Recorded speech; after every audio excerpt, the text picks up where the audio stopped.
जय जगन्नाथ प्रिय दर्शक बंधु आपणଙ୍କୁ भक्ति प्रेरणा ओडिया चैनल रो विशेष अध्याय रे स्वागत।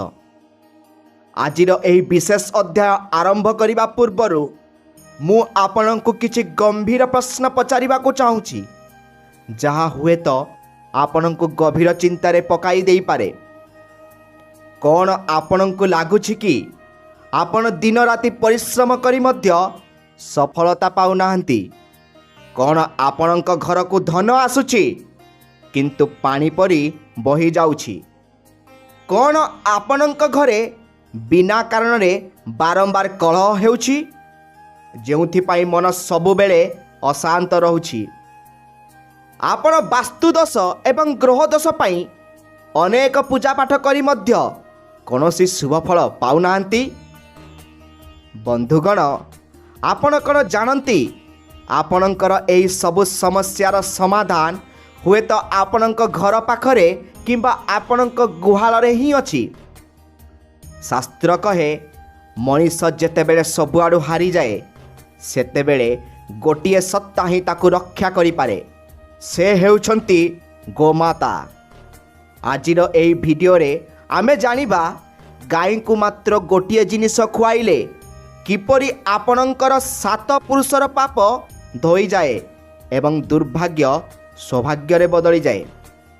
एमिति कौन रहस्य रही गोमातांक शरीर रे जेउथिपाई स्वयं भगवान श्रीकृष्ण मध्य गायक सेवा पाई पृथ्वी को ओह्लाई आसीथिले? काहेकि शास्त्र कहा जाइछि जे गायक खुरा बाजिथिबा धूली मुंडरे लगाइले तीर्थाटनर पुण्य मिले। कौन आपण जानती जदि आपणक राशि रे शनिंक 7.5 किंबा राहु केतुंक कोप रही तेबे गाय को केउ दिन कौन खुआइबा उचित? काहेकि आम पूर्वज माने घरे रुटी तैयारी कला बेले प्रथम रुटीटी को गायक पई बाहर करी रखुथिले। कौन यह केवल एक परंपरा ना यह पछरे रही विराट वैज्ञानिक एवं आध्यात्मिक कारण? बंधुगण एही प्रश्न गुड़िकर उत्तर आज आपण को चकित करदेव। जदि आपण निज जीवन रे सुख शांति एवं प्रचुर धन चाहती तेबे एही वीडियोटी को शेष पर्यंत निश्चय देखंतु, कारण एथिरे मु पद्म पुराण एवं स्कंद पुराण रे वर्णित सही गुप्त उपाय विषय रे कहिबी जहाँ हुए तो आपण पूर्वरु केबे सुनी नथिबे। शास्त्र अनुसारे गोमाता केवल एक पशु नुहंती, से हेउछंती साक्षात सर्वदेवमयी गो। अर्थात तांक शरीर रे 33 कोटी देवादेवी वास करती। पद्म पुराण रे स्पष्ट भाव रे लिखा जाइछि जे गायक मुखरे ब्रह्मा, कंठरे विष्णु, हृदय रे भगवान शिव एवं शरीर प्रतिटी रोमरे ऋषि मुनि माने वास करती। तेबे चिंता करंतु जदि आपण जने गोमातांक सेवा करुछंती तेबे सारा ब्रह्मांडर आशीर्वाद आपणଙ୍କୁ मिलुछि। किंतु आजिकालीर व्यस्तबहुल जीवन रे आमे गोसेवा करने को भूली जाउछु। फलस्वरूप आम घरे वास्तुदोष बढ़ुछि एवं परिवार मध्यरे अशांति सृष्टि होउछि। कौन आपण जानती जदि कौनसी घरे वास्तुदोष थाए तेबे सेठारे केवल गोटे कपिला गाई बांधी देले समस्त नकारात्मक शक्ति नष्ट हो जाए। स्कंद पुराण कहे गोमातांक निश्वास रे एमिति एक पवित्रता थाए जहाँ वायुमंडलरू समस्त अशुभ शक्ति को दूर कर दिए। तेबे आसंतु जानिबा सेही विशेष जिनिसटी कौन जहाँ गाय को खुआइले दुख कष्ट दूर होई थाए। शास्त्र कहे जदि आपणଙ୍କ घरे बारंबार कलह हेउछि तेबे बुझी जांतु जे आपणଙ୍କ घरर वास्तु एवं पूर्वज माने असंतुष्ट अछंती। सेही समस्यार मुक्ति पाई प्रतिदिन सकाळे घरर प्रथम रुटी रे सामान्य गुड़ एवं घिओ लगाई गोमाता को खुआंतु। गुड़ हेउछि ସୂର୍ଯ୍ୟ ଦେବତାଙ୍କ ପ୍ରତୀକ ଏବଂ ଗାଈଙ୍କ ପିଠିରେ ଥିବା ସୂର୍ଯ୍ୟକେତୁ ନାଡ଼ି ସୂର୍ଯ୍ୟଙ୍କ ଶକ୍ତିକୁ ଗ୍ରହଣ କରିଥାଏ। ଯେତେବେଳେ ଆପଣ ଗୁଡ଼ ଖୁଆନ୍ତି ଆପଣଙ୍କ ଜାତକରେ ସୂର୍ଯ୍ୟ ବଳବାନ ହୁଅନ୍ତି, ଯାହାଫଳରେ ଆପଣଙ୍କୁ ସମାଜରେ ମାନ ସମ୍ମାନ ଏବଂ ସଫଳତା ମିଳିଥାଏ। କ'ଣ ଆପଣଙ୍କ ରାଶିରେ ଶନିଙ୍କର ପ୍ରଭାବ ଅଛି? ଗରୁଡ଼ ପୁରାଣ କହେ, ଯଦି ଶନିଙ୍କ ଦଶା କଷ୍ଟଦାୟକ ହୋଇଥାଏ ତେବେ ଶନିବାର ଦିନ କଳା ରଙ୍ଗର ଗାଈକୁ ସୋରିଷ ତେଲ ଲଗାଯାଇଥିବା ରୁଟି କିମ୍ବା କଳା ବିରି ଖୁଆନ୍ତୁ। ଏହାଦ୍ୱାରା ଶନିଦେବ ପ୍ରସନ୍ନ ହୁଅନ୍ତି। ସେହିପରି ବୁଧବାର ଦିନ ଗାଈଙ୍କୁ ସବୁଜ ଘାସ ଖୁଆଇଲେ ବୁଧ ଗ୍ରହ ଶାନ୍ତ ହୁଅନ୍ତି, ଯାହାଦ୍ୱାରା ବ୍ୟବସାୟରେ ଉନ୍ନତି ହୁଏ ଏବଂ ପିଲାମାନଙ୍କର ବୁଦ୍ଧି ବୃଦ୍ଧି ପାଇଥାଏ। ଅନେକ ସମୟରେ ଆମେ ଜାଣିପାରୁନାହୁଁ ଯେ କେଉଁ ଦିନ ଗୋମାତାଙ୍କୁ କ'ଣ ଖୁଆଇବା ଉଚିତ। ଶାସ୍ତ୍ର ଅନୁସାରେ ଏକ ନିର୍ଦ୍ଦିଷ୍ଟ ବିଧି ରହିଛି। ମୁଁ ଆପଣଙ୍କୁ କହୁଛି, ଧ୍ୟାନର ସହିତ ଶୁଣନ୍ତୁ। ପ୍ରଥମେ ଜାଣିବା ସୋମବାର ଦିନ। ସୋମବାର ଦିନ ମାନସିକ ଶାନ୍ତି ପାଇଁ ଗାଈଙ୍କୁ କ୍ଷୀରରେ ତିଆରି ହୋଇଥିବା କୌଣସି ଜିନିଷ କିମ୍ବା କଞ୍ଚା କ୍ଷୀରରେ ରୁଟି ଭିଜାଇ ଖୁଆନ୍ତୁ। ଏହା ଚନ୍ଦ୍ରକୁ ବଳବାନ କରେ। ମଙ୍ଗଳବାର ଦିନ ଗୁଡ଼ ଓ ଚଣା ଖୁଆନ୍ତୁ। ଏହାଦ୍ୱାରା ଶତ୍ରୁ ଭୟ ଦୂର ହୁଏ ଏବଂ ମଙ୍ଗଳ ଗ୍ରହ ଶାନ୍ତ ହୁଅନ୍ତି। ବୁଧବାର ଦିନ ଗାଈଙ୍କୁ ସବୁଜ ପନିପରିବା କିମ୍ବା ମୁଗ ଡାଲି ଖୁଆନ୍ତୁ। ଏହାଦ୍ୱାରା ବୁଦ୍ଧି ବୃଦ୍ଧି ପାଇଥାଏ ଏବଂ ବ୍ୟବସାୟରେ ଲାଭ ହୁଏ। ଗୁରୁବାର ଦିନ ରୁଟିରେ ସାମାନ୍ୟ ହଳଦୀ ଏବଂ ଚଣା ଡାଲି ରଖି ଖୁଆନ୍ତୁ। ଏହା ବିବାହ ବାଧା ଦୂର କରେ ଏବଂ ଭାଗ୍ୟ ଉଦୟ କରାଏ। ଶୁକ୍ରବାର ଦିନ ଚିନି କିମ୍ବା ମିଶ୍ରି ମିଶାଯାଇଥିବା ଦହି ଖୁଆନ୍ତୁ। ଏହାଦ୍ୱାରା ଘରେ ସୁଖ ସମୃଦ୍ଧି ଏବଂ ଲକ୍ଷ୍ମୀଙ୍କର ବାସ ହୁଏ।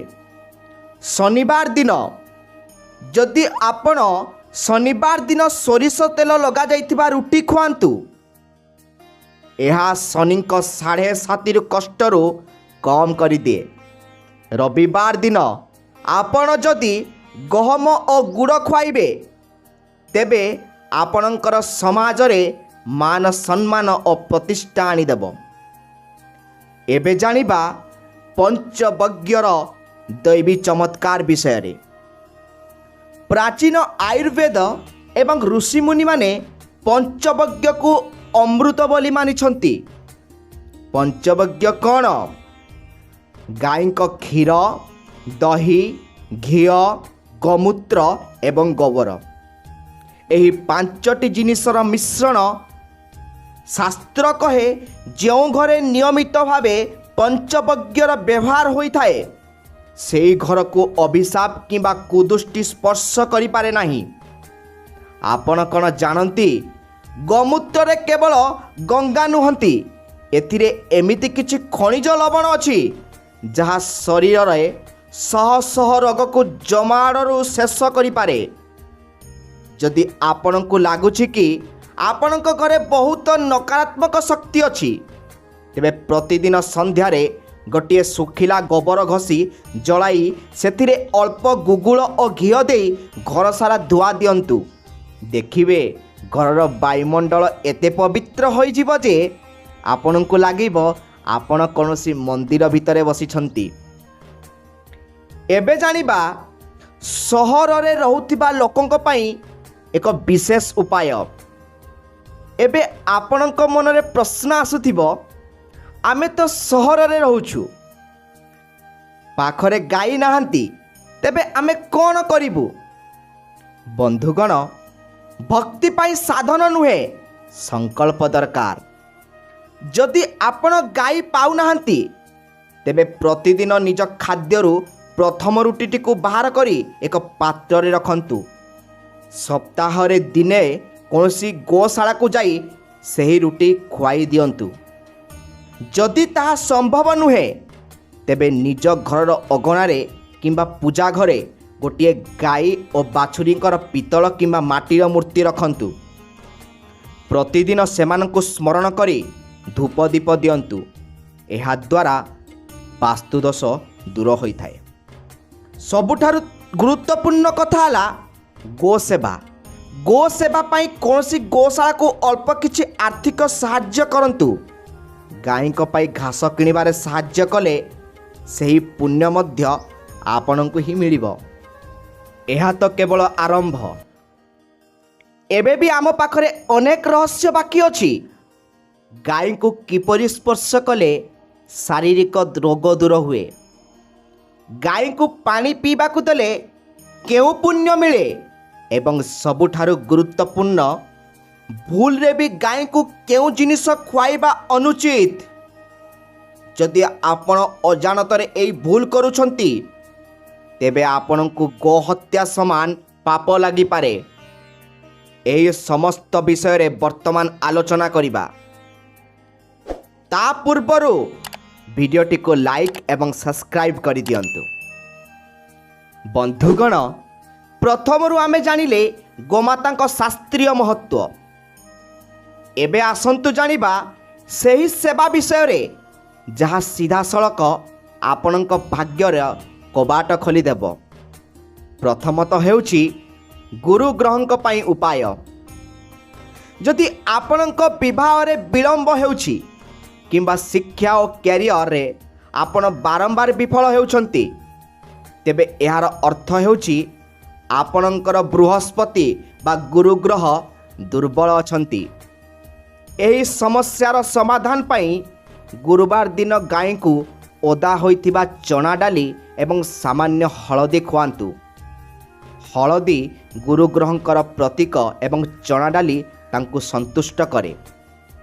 ଏହା କରିବା ଦ୍ୱାରା ଆପଣଙ୍କ ଜୀବନର ସମସ୍ତ ବାଧାବିଘ୍ନ ଦୂର ହେବ ଏବଂ ଘରକୁ ଶୁଭ ଖବର ଆସିବ। ଏବେ ଜାଣିବା ଶୁକ୍ର ଗ୍ରହ ଓ ଧନ ସମୃଦ୍ଧି ବିଷୟରେ। ଧନର ଦେବୀ ମା ଲକ୍ଷ୍ମୀ ଗୋମାତାଙ୍କ ଗୋବରରେ ବାସ କରନ୍ତି। ଯଦି ଆପଣ ଚାହାନ୍ତି ଯେ ଆପଣଙ୍କ ଘରେ ମା ଲକ୍ଷ୍ମୀଙ୍କ ସ୍ଥାୟୀ ବାସ ରହୁ, ତେବେ ଶୁକ୍ରବାର ଦିନ ଗାଈଙ୍କୁ ଭାତ କିମ୍ବା ଧଳା ଜିନିଷ ଖୁଆନ୍ତୁ।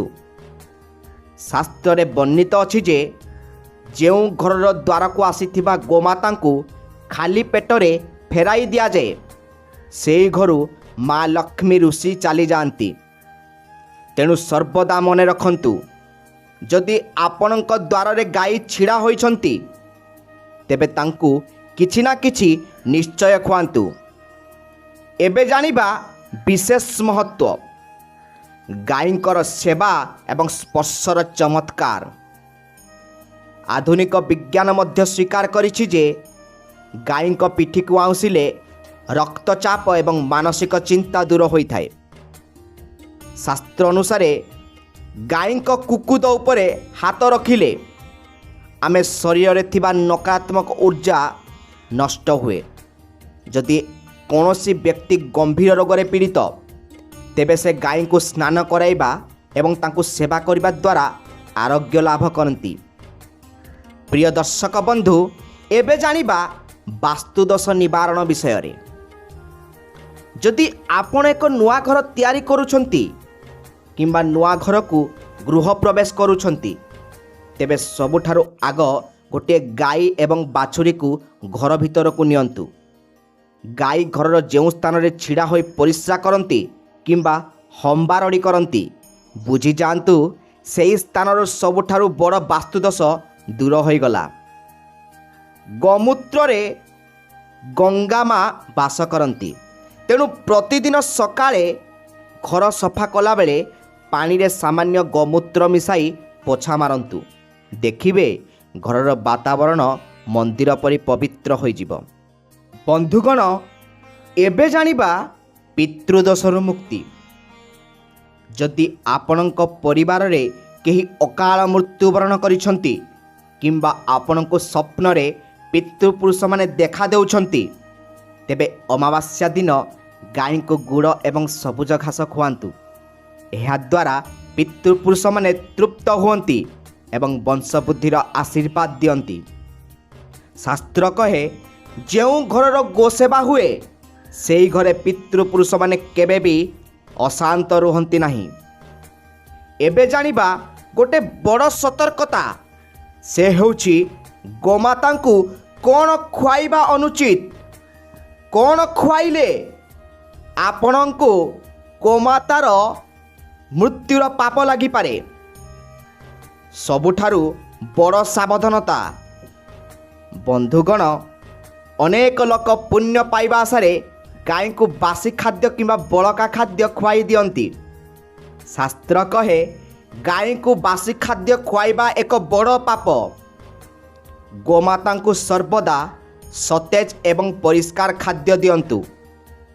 ଭୁଲରେ ବି ଖାଦ୍ୟ ସହିତ ପ୍ଲାଷ୍ଟିକ୍ କିମ୍ବା କୌଣସି ଅଳିଆ ଆବର୍ଜନା ଦିଅନ୍ତୁ ନାହିଁ। ଯଦି ଆପଣ ଗାଈଙ୍କୁ କଷ୍ଟ ଦେଉଛନ୍ତି ତେବେ କୌଣସି ପୂଜା ପାଠ କାମ କରିବ ନାହିଁ। ପ୍ରିୟ ଦର୍ଶକ ବନ୍ଧୁ, ଗୋମାତା ହେଉଛନ୍ତି ସୃଷ୍ଟିର ଆଧାର। ଭଗବାନ କୃଷ୍ଣ କହିଛନ୍ତି, ଗାବୋ ମମାଗ୍ରତଃ ସନ୍ତୁ ଗାବୋ ମେ ସନ୍ତୁ ପୃଷ୍ଠତଃ। ଅର୍ଥାତ୍ ଗାଈ ମୋର ଆଗରେ ରୁହନ୍ତୁ, ଗାଈ ମୋର ପଛରେ ରୁହନ୍ତୁ। ମୁଁ ସର୍ବଦା ଗାଈଙ୍କ ମଧ୍ୟରେ ବାସ କରେ। ଯଦି ଆପଣ ଭଗବାନଙ୍କୁ ପାଇବାକୁ ଚାହୁଁଛନ୍ତି ତେବେ ଗୋମାତାଙ୍କୁ ଭଲ ପାଆନ୍ତୁ ଏବଂ ସେମାନଙ୍କର ସୁରକ୍ଷା କରନ୍ତୁ। ଆଜିଠାରୁ ହିଁ ସଂକଳ୍ପ କରନ୍ତୁ ଯେ ଦିନକ ମଧ୍ୟରେ ଅନ୍ତତଃ ଥରୁଟିଏ ହେଲେ ବି ଗୋଟିଏ ଗାଈକୁ ଖାଇବାକୁ ଦେବେ। ଦେଖିବେ ଆପଣଙ୍କ ଜୀବନରେ ଦୁଃଖ କିପରି ଧୀରେ ଧୀରେ ଅଦୃଶ୍ୟ ହୋଇଯିବ ଏବଂ ଆପଣଙ୍କ ଘରେ ସୁଖ, ଶାନ୍ତି ଏବଂ ସମୃଦ୍ଧିର ବର୍ଷା ହେବ। ଯଦି ଆପଣଙ୍କୁ ଆଜିର ଏହି ଭକ୍ତିପୂର୍ଣ୍ଣ ଆଲୋଚନା ଭଲ ଲାଗିଥାଏ ତେବେ ଭିଡ଼ିଓଟିକୁ ଗୋଟେ ଲାଇକ୍ କରନ୍ତୁ ଏବଂ କମେଣ୍ଟ ବକ୍ସରେ ଜୟ ଗୋମାତା ନିଶ୍ଚୟ ଲେଖନ୍ତୁ। ଆପଣଙ୍କର ଗୋଟିଏ ସେୟାର କୌଣସି ବ୍ୟକ୍ତିର ଜୀବନକୁ ବଦଳାଇ ଦେଇପାରେ। ଏବଂ ଆପଣ ଯଦି ନୂଆ ଆସନ୍ତି ତେବେ ଆମ ଚ୍ୟାନେଲକୁ ସବସ୍କ୍ରାଇବ୍ କରିଦିଅନ୍ତୁ, ଯାହାଫଳରେ ଭବିଷ୍ୟତରେ ଆସୁଥିବା ବିଭିନ୍ନ ଆଧ୍ୟାତ୍ମିକ ଉପଯୋଗୀ ଭିଡ଼ିଓ ଆପଣଙ୍କ ପାଖରେ ସର୍ବପ୍ରଥମେ ପହଞ୍ଚି ପାରିବ। ସର୍ବଦା ଧର୍ମ ପଥରେ ରୁହନ୍ତୁ, ଶାସ୍ତ୍ରକୁ ସମ୍ମାନ ଦିଅନ୍ତୁ। ରହୁଛି। ଜୟ ଜଗନ୍ନାଥ, ଜୟ ଗୋମାତା।